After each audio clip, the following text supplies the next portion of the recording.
As the host of next month's G8 summit, the Italian Prime Minister Silvio Berlusconi may not be able to wear his trademark smile when he reads this news. 3 Italian female academics have urged the wives of world leaders to boycott the event in protest over Berlusconi's offensive attitude towards women.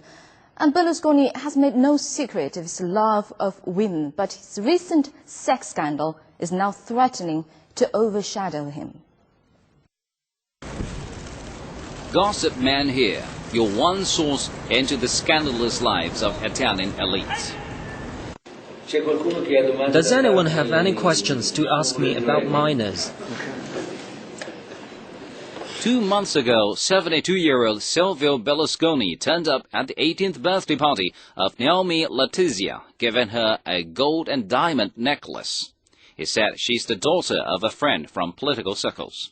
But family members of the friend said they'd never heard of the girl. Prime Minister, have you had a steamy affair with a minor? The reply is absolutely not.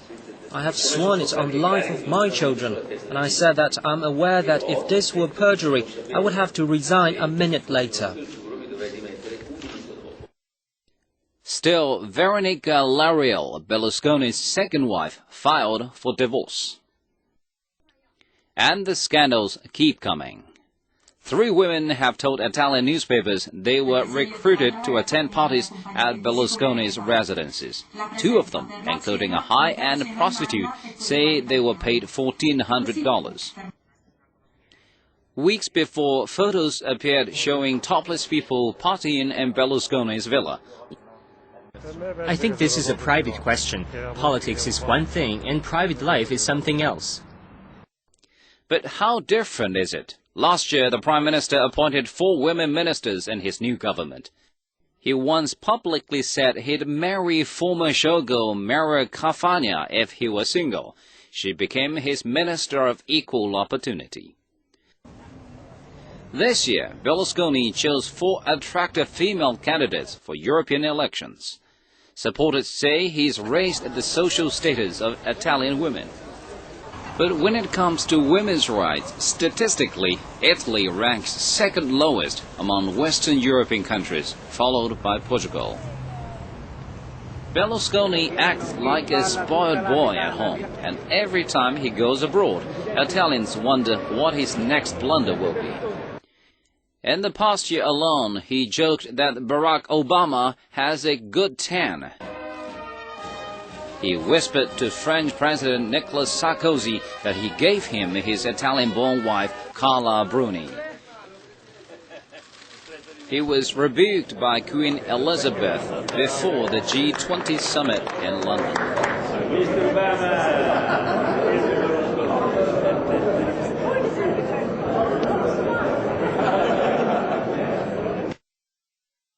And during the NATO 60th anniversary summit, he kept German Chancellor Angela Merkel waiting.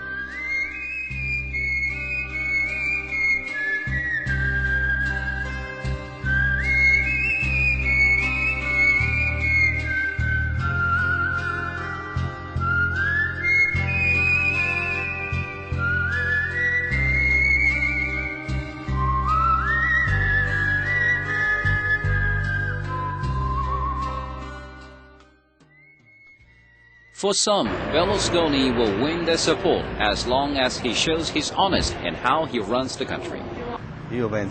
I think everywhere else in the world, everybody is concerned with serious political matters. Personally, I don't really care about Berlusconi's private matters. Despite the swirl of scandal, Berlusconi remains popular. Approval ratings are consistently above 60%, and his energetic response to the Abruzzo earthquake in April played well. He reviewed rescue operations and appealed to hotels to accommodate some 10,000 homeless. Everyone asks me one thing, that is not to be left abandoned. I promised before caskets of their loved ones.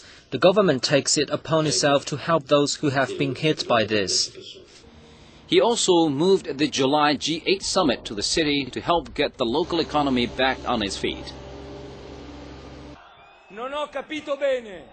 some Italians see Berlusconi's success in business as evidence of his abilities. His business empire spans media, advertising, insurance, food and construction. He also owns Italy's most successful football club, AC Milan. Berlusconi's investment company controls Italy's 3 biggest private television stations, and when he is in office, his appointees also run 3 public ones. Critics say he has benefited heavily from favorable media coverage. Even more controversial, however, are legal inquiries into the Prime Minister's business dealings. Berlusconi has always been cleared, but 6 trials on corruption charges is a lot. In November 2006, a trial had to be postponed after Berlusconi collapsed at a party rally. At the time, he said he needed to slow down. But a year later, he announced the creation of his long-planned New Centre-Right People of Party, or PDL. With the support of the populist Northern League, it enjoys solid majorities in both houses of parliament. Berlusconi won a 3rd term as Prime Minister in 2008. He spoke of putting people first as the country faced its worst economic slowdown in 3 decades. This crisis is a temporary one. All the states must earmark their resources, if necessary by changing their plans about realization of some specific work for people who have been losing their jobs. He then took an €80 billion rescue plan to help families, firms and develop infrastructure.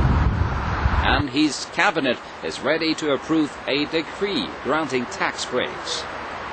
Berlusconi has also introduced tough rules on immigration and fighting the mafia. Now in his 3rd term of office, if he serves his full mandate, he will have been in power for 12 years. Many indeed suspect that he has greater ambitions.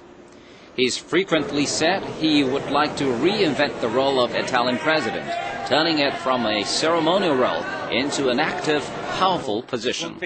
And his suggestion for the post? Who else? Silvio Berlusconi is among Italy's richest men, estimated to be worth $6.5 billion by US business magazine Forbes. If controversy and flamboyance could be measured in the same day, it would probably come near the top of those tables too. And with that, we come to the end of the program. As always, we'd love to hear from you at worldinsight@cctv.com. I'm Li Dongning in Beijing, and on behalf of all the team here, thanks for watching, and join us again next week for your insight on World Insight.